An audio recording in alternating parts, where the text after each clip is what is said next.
पंजाब के एक्सपोर्टर अब अपने आप को रूस और यूक्रेन की लड़ाई में फंसा हुआ महसूस कर रहे हैं।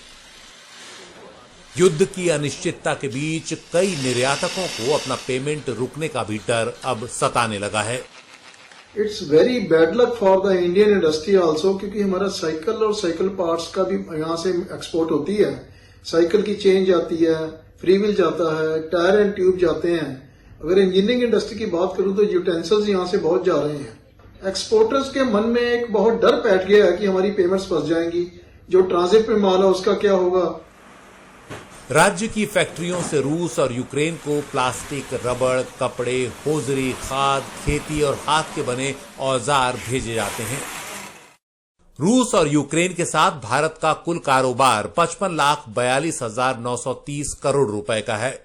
पिछले साल अप्रैल से दिसंबर के दौरान दोनों देशों से भारत ने 32,76,838 करोड़ रुपए का आयात किया, जबकि भारत की ओर से निर्यात हुआ 22,66,092 करोड़ रुपए का। भारत के कुल निर्यात में रूस का हिस्सा 0.80% है और आयात में 1.4%। यूक्रेन को भारत 2,766 करोड़ रुपए का सामान निर्यात करता है, जो देश के कुल निर्यात का महज 0.12% है। इसी तरह यूक्रेन से भारत का आयात 14,705 करोड़ रुपए का है, जो देश के कुल आयात का 0.44% बैठता है।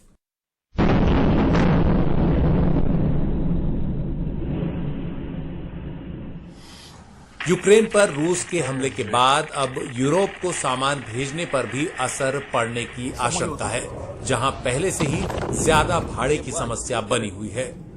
बैंकों से जुड़े स्विफ्ट सिस्टम के लिए रूस पर पाबंदी लगने से भी लुधियाना के निर्यातक काफी परेशान हैं।